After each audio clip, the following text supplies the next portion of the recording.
আগের যেটা আমরা দেখলাম এটা ছিল হাইপোথ্যালামাস, তাই তো, যেটা আমাদের ব্রেনে আছে হাইপোথ্যালামাস। এখান থেকে বেরিয়েছিল কি সিআরএইচ, তাই তো, কর্টিকোট্রপিন রিলিজিং হরমোন, ঠিক আছে। এটা এসে অ্যাক্ট করছে কোথায়, পিটুইটারি।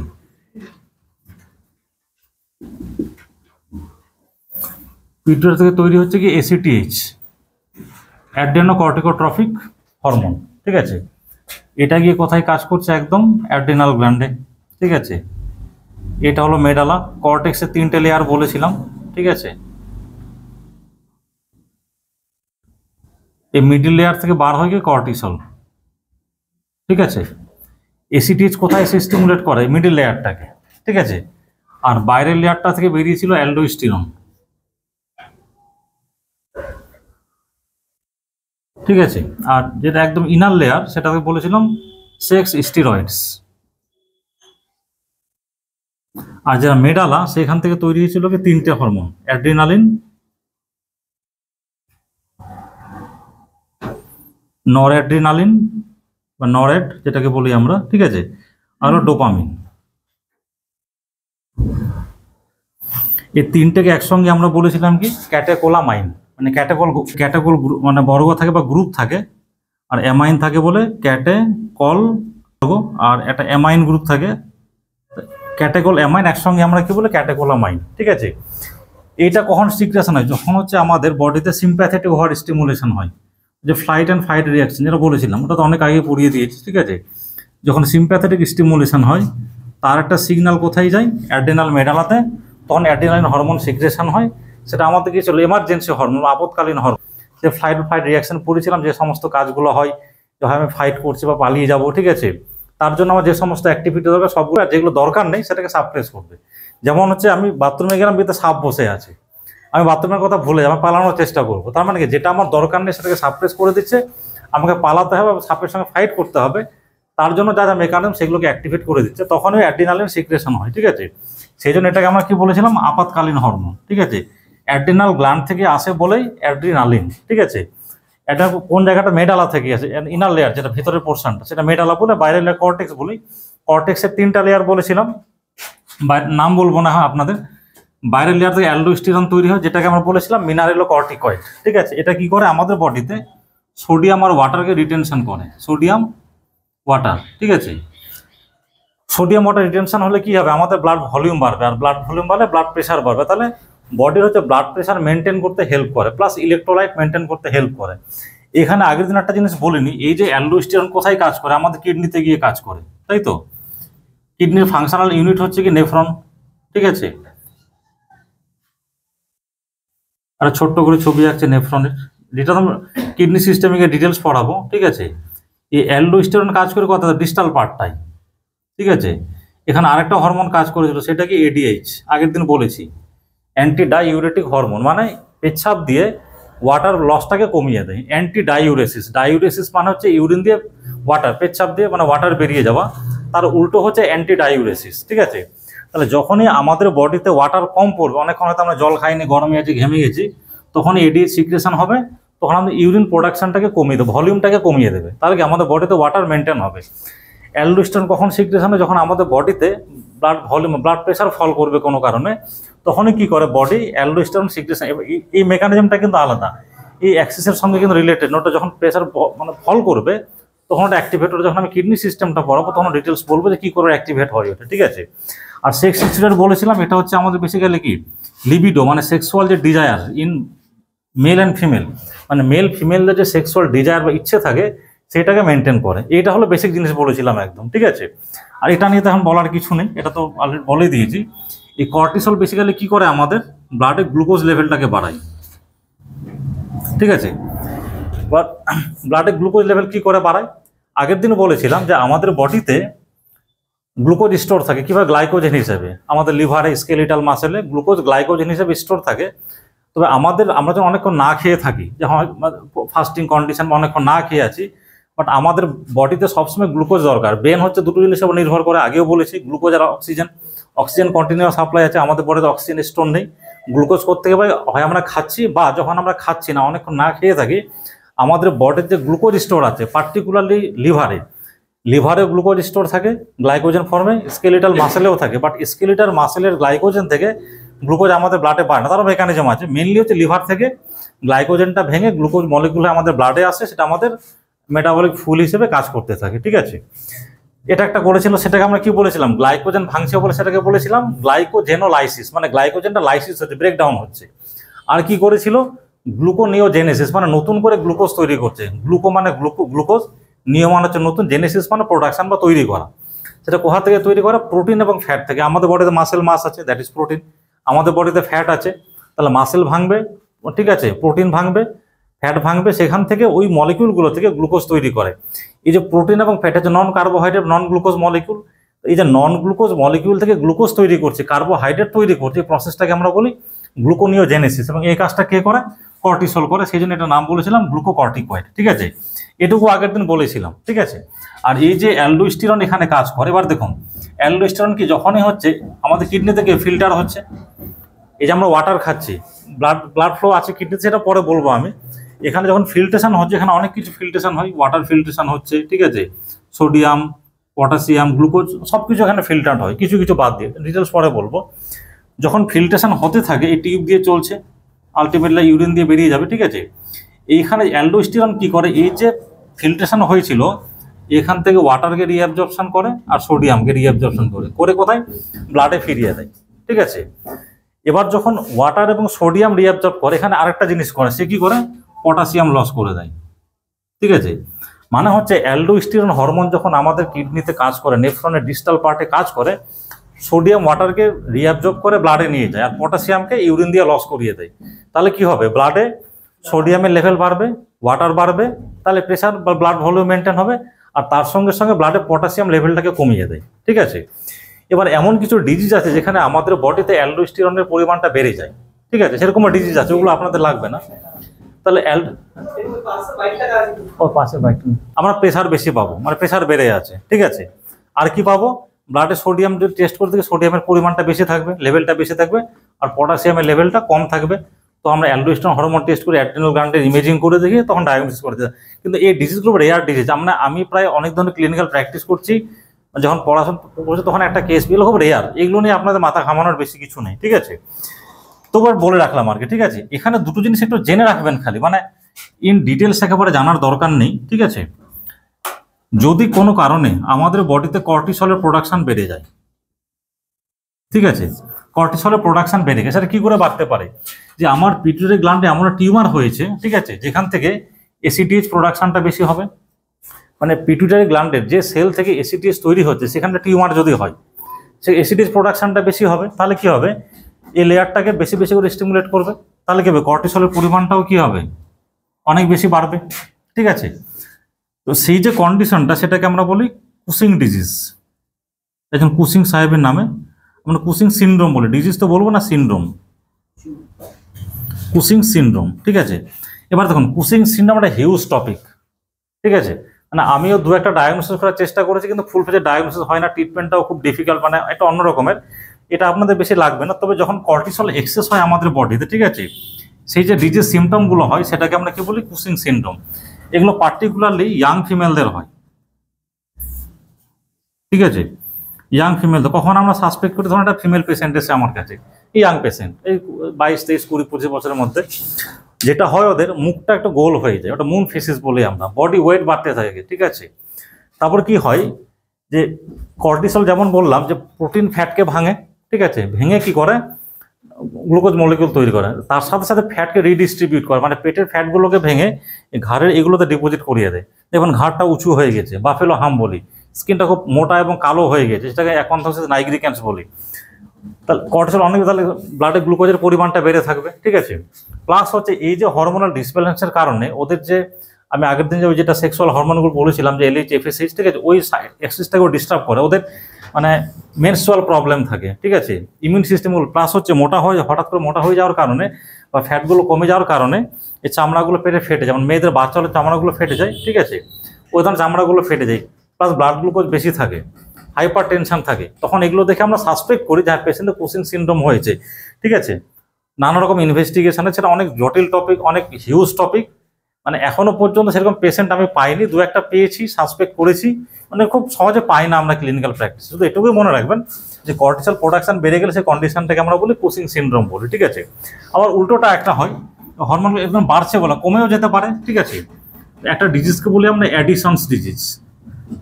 থমাস এডিসন সাহেব উনি প্রথমে এটাকে ডিসকভার করেছিলেন বলে নামটা হয়েছে কি অ্যাডিসনস ডিজিজ বা এডিসন সাহেবের ডিজিজ। এখানে কি হয়, মেনলি কর্টিসল প্রোডাকশনটা কমে যায়। ওখানে কি বললাম, কুসিংয়ে বাড়ছে, কমতেও পারে।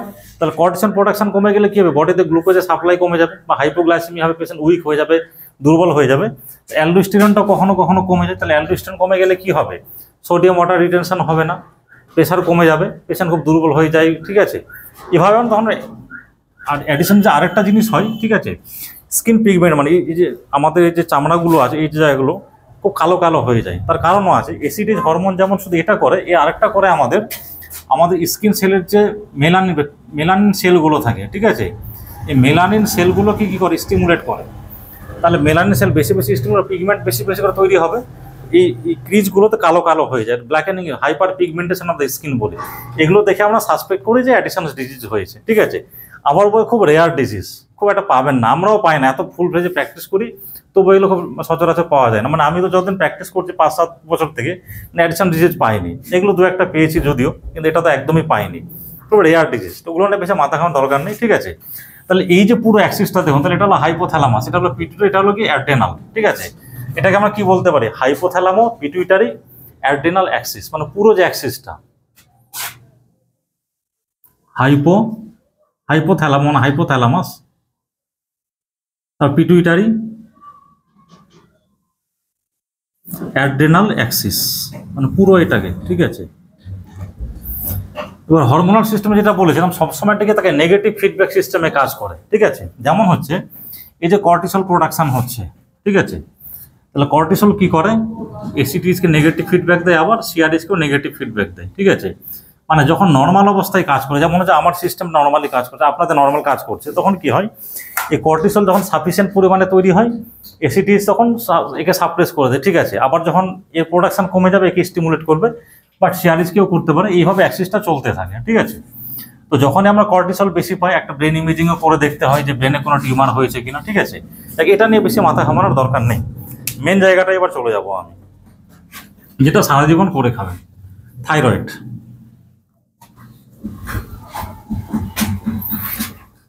আপনারা খাতায় যতটা পারবেন লিখুন, ঠিক আছে। আমি ভিডিওগুলো ইচ্ছে করে রেকর্ড করছি, ঠিক আছে। থাকলো মানে আমার তো আলাদা করে সময় হয় না ভিডিও বানানোর, আমারও খুব ইচ্ছে হয় যে মেডিকেল ভিডিও বানায়, বড় বড় টপিক করে বানায়, সময় হয় না, এমনি টাইম পাই না। তো সেই জন্য একটা মাথায় আসলো, যখন এখানে পড়াচ্ছি তো সেগুলো রেকর্ড করি।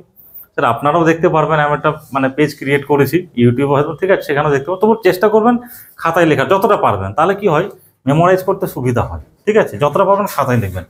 এবার মেনলি আমার থাইরয়েড প্রবলেমটাই চলে যায়, ঠিক আছে।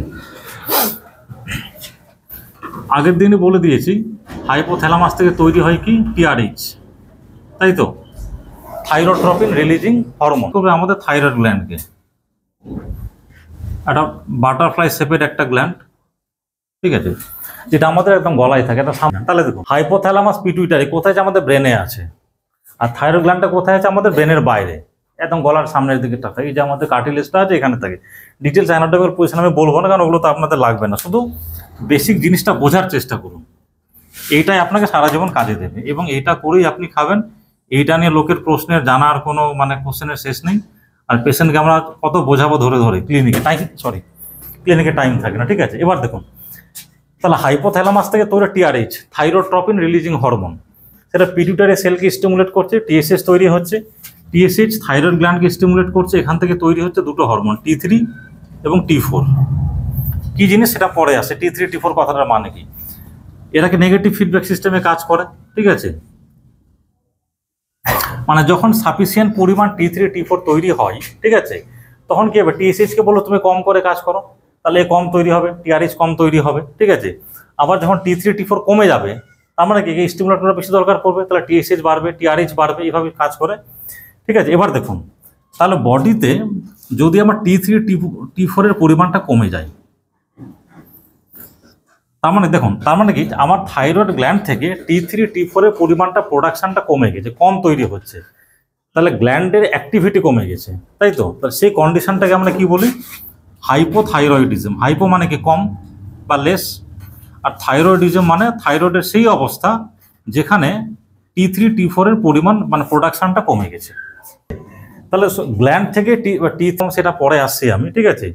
মানে থাইরয়েড গ্ল্যান্ড যে কোনো কারণেই হোক T3 T4 যতটা পরিমাণে আমার দরকার সেটা তৈরি করতে পারছে না, ঠিক আছে? মানে থাইরয়েড গ্ল্যান্ড বা ঠিকঠাক কাজ করছে না, কম কাজ করছে, সেই জন্য আমরা কি বলছি? হাইপোথাইরয়েডিজম। মানে থাইরয়েড কম কাজ করছে, T3 T4 কম তৈরি হচ্ছে।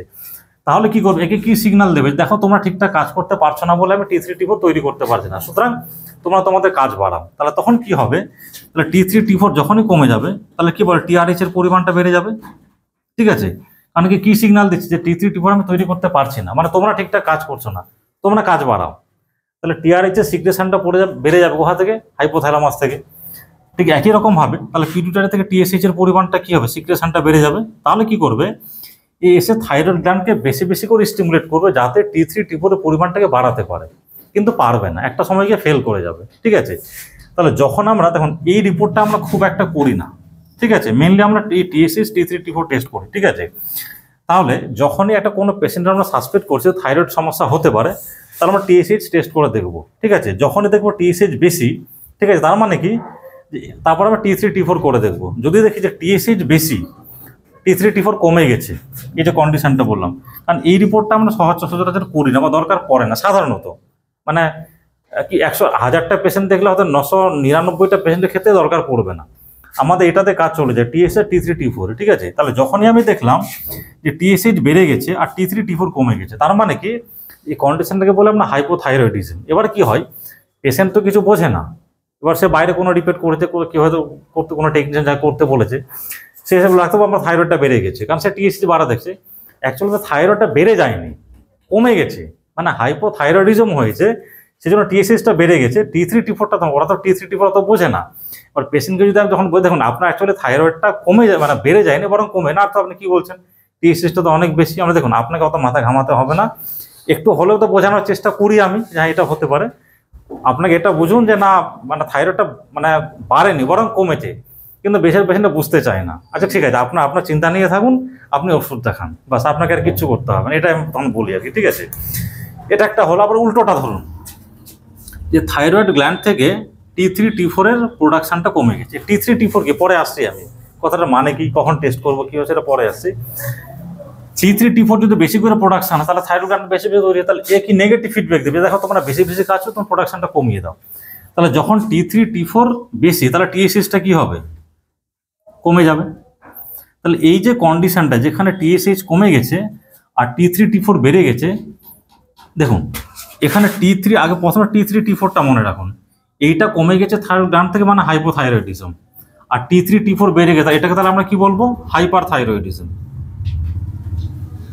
হাইপার থাইরয়েডিজম, ঠিক আছে? তাহলে কি হবে? TSHটা কম থাকবে। তাহলে প্রথমে আমি হাইপারটা কি করে বুঝবো? TSH দেখেও বলতে পারি যে TSH বেড়ে গেছে মানে হাইপোথাইরয়েডিজম, আর TSH কমে গেছে মানে হাইপার থাইরয়েডিজম। কেন সেটা? TSH T3 T4 কমেছে বলে TSH বেড়েছে, আর T3 T4 বেড়েছে বলেই TSH কমেছে, ঠিক আছে? এই যে কন্ডিশন যেখানে T3 T4 এর প্রোডাকশন বেশি হচ্ছে বা কম হচ্ছে, যেখানে শুধুমাত্র থাইরয়েড গ্ল্যান্ডের প্রবলেম, মানে উপরটা ঠিক আছে, মানে হাইপোথ্যালামাস বা পিটুইটারিতে কোনো প্রবলেম হয়নি, শুধুমাত্র গ্ল্যান্ডে প্রবলেম হচ্ছে, থাইরয়েড গ্ল্যান্ডে, যেখানে T3 T4 হয় বেশি তৈরি হচ্ছে, যেটাকে বলছি আমরা হাইপার থাইরয়েডিজম বা কম তো হাইপোথাইরয়েড, এইগুলোকে বলে আমরা প্রাইমারি প্রবলেম। তাহলে আমরা কি বলবো? যখনই আমরা এই ক্লাসিক্যাল পিকচার পাবো যে TSH বেশি T3 T4 কমে গেছে, তাহলে এটাকে আমরা কি বলবো? Primary hypothyroidism. মানে হচ্ছে problem itself in the gland, উপরটা কোনো প্রবলেম হয়নি, গ্ল্যান্ডে প্রবলেম, গ্ল্যান্ড থেকে কম তৈরি হচ্ছে। আবার যখন গ্ল্যান্ড থেকে T3 T4 বেশি তৈরি হচ্ছে, উপরে কোনো প্রবলেম নেই, সেটাকে আমরা কি বলবো? Primary hyper thyroidism. বোঝা গেল? এবার দেখুন এটা বোঝা গেছে, কোনো সমস্যা নেই। এবার দেখুন, এবার এরকম মতো হতে পারে, এটা তো নর্মাল অবস্থা চলছিল, এই যে পিটুইটারি গ্ল্যান্ডের যে সেল থেকে TSH তৈরি হচ্ছে, ঠিক আছে, সেটা টিউমার হয়ে গেছে একটা। টিউমার হয়ে গেলে কি হয়? ওভার ফাংশনিং করবে, মানে তখন TSH বেশি বেশি করে তৈরি করবে। এতক্ষণ আমি TSH বেশি পাচ্ছিলাম কেন? T3 T4 কমে গেছে বলে। এটাও হতে পারে যে পিটুইটারি গ্ল্যান্ডের যে সেল থেকে আমার টিএসএইচ তৈরি হচ্ছে তাটা টিউমার হয়ে গেছে এবং টিউমারটা হাইপার ফাংশনিং, মানে বেশি বেশি টিএসএইচ তৈরি করছে। তাহলে কি হবে, এটা বেশি তৈরি হওয়া মানে কি থাইরয়েড বেশি বেশি করে স্টিমুলেট করবে, তাহলে T3 T4 প্রোডাকশনটাও কমে যাবে। এরা চেষ্টা করবে একে কমানোর, কিন্তু এত বেশি তৈরি হয়, মানে গ্ল্যান্ড তো টিউমার হয়ে গেছে, বেশি বেশি তৈরি হচ্ছে। আমাকে কেউ বাঁধালে আমার যতটা শক্তি আমি চেষ্টা করবো প্রতিহত করা, এবার তার শক্তি যদি এতটাই বেশি হয় তার সামনে দাঁড়াতেই পারছেন, তাহলে আমি কিছু করতে পারবো না। ঠিক আছে, ঠিক একই রকমভাবে যে যখন কোনো টিউমারের কারণে টিএসএইচ প্রোডাকশনটা অনেক বেশি বেড়ে যায়, টিএসএইচ সিক্রেটিং টিউমার বলি আমরা, তাহলে থাইরয়েড গ্ল্যান্ডকে এতটাই বেশি স্টিমুলেট করবে যে T3 T4 এর প্রোডাকশনটাও বেড়ে যাবে। ঠিক আছে, তাহলে দেখুন এখানে প্রবলেমটা থাইরয়েড গ্ল্যান্ডে নয়, প্রবলেমটা হচ্ছে কোথায়, পিটুইটারিতে, যে ওখানে টিএসএইচটা বেশি করে তৈরি হচ্ছে এবং স্টিমুলেট করছে, T3 প্রোডাকশন বেড়ে গেছে। তাহলে কি হবে এখানে, যে টিএসএইচ কোনো টিউমার থেকে টিএসএইচ বেড়ে গেছে। ঠিক আছে, তাহলে কি হবে, T3 T4টাও বাড়বে, কারণ অনেক বেশি স্টিমুলেট করছে। ঠিক আছে, তাহলে এইটাকে তখন আমরা কি বলি, মানে তখন আমরা এটা দেখুন ক্লাসিক্যাল কি ছিল, T3 T4 বেশি টিএসএইচ কম, তাহলে প্রবলেম হচ্ছে গ্ল্যান্ডে, সেটাকে বলছি আমরা হাইপারথাইরয়েড, প্রাইমারি হাইপারথাইরয়েডিজম। বা টিএসএইচ বেশি কেন হচ্ছে, টিউমারের কারণে, তাহলে T3 T4ও বেশি হবে। তাহলে যখন দেখবো দুটোই বাড়ছে তখন আমাকে ধরে নিতে হবে যে প্রবলেমটা গ্ল্যান্ডে হচ্ছে না, প্রবলেমটা কোথায় হচ্ছে, পিটুইটারিতে হচ্ছে। তাহলে এমআরআই করে আমি দেখবো যে পিটুইটারি গ্ল্যান্ডের টিউমারটা কোথায় হয়েছে বা কোথা থেকে টিএসএইচটা তৈরি হচ্ছে। ঠিক আছে, ঠিক একই রকমভাবে এটা হতে পারে। তাহলে এটাকে বলি আমরা সেকেন্ডারি হাইপারথাইরয়েডিজম। তাহলে ক্লাসিক্যাল যেটা আপনি পাবেন সবসময় যে এটা T3 T4 বেশি টিএসএইচ কম, তাহলে গ্ল্যান্ডের প্রবলেম। যখন হচ্ছে টিএসএইচ বেশি তার সঙ্গে T3 T4ও বেড়ে গেছে, তাহলে প্রবলেমটা কোথায়, পিটুইটারিতে। আপনাকে ব্রেন ইমেজিং করে দেখতে হবে পিটুইটারি কোনো টিউমার হয়েছে কিনা। আবার এটাও হতে পারে যে হাইপোথ্যালামাস থেকে বেশি বেশি টিআরএস তৈরি হচ্ছে, তাহলে কি হবে, একেও টিএসএইচ বেশি তৈরি করবে, T3 T4 বেশি হবে। তাহলে এরকমও হতে পারে যে আমার টিআরএইচ এর প্রোডাকশনটা বেড়ে গেছে বিকজ অফ হাইপোথ্যালামিক টিউমার, তাহলে পিটুইটারি থেকে কি হবে, টিএসএইচ বেশি করে তৈরি হবে, তাহলে এখানে আবার কি হবে, T3 T4 কম তৈরি হবে। এগুলোতে যেটা হয় দুটোর ক্ষেত্রে টিআরএইচ কম থাকে নর্মালি।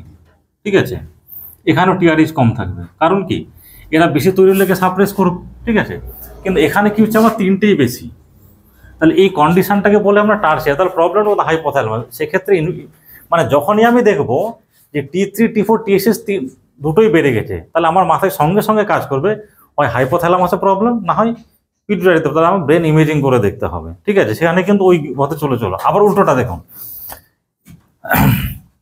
তাহলে যখন থাইরয়েড গ্ল্যান্ড থেকে T3 T4 এর প্রোডাকশনটা কম হচ্ছে তাহলে টিএসএইচ বাড়বে। ঠিক আছে, তাহলে সেটাকে বলছি আমরা প্রাইমারি হাইপোথাইরয়েডিজম। আর উল্টোটাও হতে পারে যে পিটুইটারি সেল থেকে টিএসএইচ ফাংশনটা কমে গেছে। দেখুন আমি এটা নর্মালি কাজ করছি, এবার বেশি বেশি কাজ শুরু করব, উল্টোটাও হতে পারে কাল থেকে কাজ করে আমার অ্যাক্টিভিটি কমে গেল। তাহলে একটা সেল যখন নর্মালি টিএসএইচ তৈরি করতো সেটা একটা যেমন আছে, তার ফাংশনটা বেশিও হতে পারে যেটা আমরা দেখলাম। আবার এমন কোনো টিউমার বা কোনো ডিস্ট্রাকশন, কোনো সার্জারি হলো, কোনো একটা ইনজুরি হলো, যে সেলটা ডিস্ট্রয় হয়ে গেলো, প্রোডাকশনটা কমে যেতে পারে। তাহলে টিএসএইচ প্রোডাকশানই যদি কমে যায় কোনো কারণে পিটুইটারি থেকে, তাহলে কি স্টিমুলেটই করতে পারবে না। তাহলে এক্ষেত্রেও কি হবে, T3 T4 আমি কম পাবো। ঠিক আছে, তাহলে এই কন্ডিশনটাকে আমরা কি বলি, সেকেন্ডারি হাইপোথাইরয়েডিজম। মানে প্রবলেমটা সেন্ট্রাল নার্ভাস সিস্টেম মানে পিটুইটারি বা হাইপোথ্যালামাসে হচ্ছে। ঠিক আছে, তাহলে যখন ক্লাসিক্যাল ওয়েতে আপনি দেখবেন টিএসএইচ বেশি T3 T4 কম, একদম ক্লাসিক্যাল, তাহলে প্রাইমারি হাইপোথাইরয়েডিজম। টিএসএইচ কম T3 T4 বেশি, মানে দুটো উল্টো ডিরেকশনে চলছে, তাহলে প্রবলেমটা গ্ল্যামার। যখনই দেখবেন যে সবগুলো একই ডিরেকশনে চলছে, মানে টিএসএইচ কমে T3 T4 কমে গেছে, এখানে টিএসএইচ বাড়ছে T3 T4 মানে বাড়ছে, তার মানে কি প্রবলেমটা কোথায়,